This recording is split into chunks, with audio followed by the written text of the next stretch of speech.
खुनवात तेल कम से कम प्रेम भरी भाषा दे मीठा सबसे बोलिए सुकुब जे चहोर वसीकरण यहाँ मंत्र है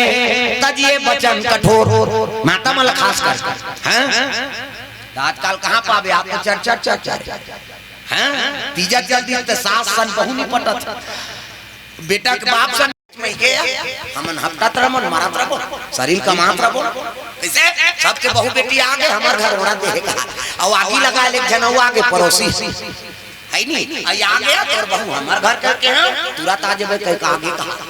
अब पड़ोसी यही ते नहीं जानी दुख ही तागी लगाल गे हो हां मोर तहार गोठिया के जन कबे वो आगे भपकायला पिसा है नहीं आ गया तोर बहु का कला ही दुख ही सरी के ओकरेत में के या ओकर रोना परे ते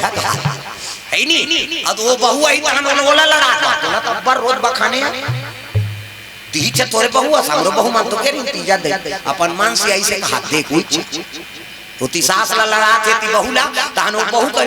का निकल जाती दो के कहां मुंह चला सास मिले है कैसे हो गए नहीं पानी विपरीत हो गए नहीं प्रेम से बोल दुर्गा मैया की जय आजकल ऐसने है दुनिया कम से कम बहु आत होते मन नहीं बेटी बरोबर रहो और सास होते मन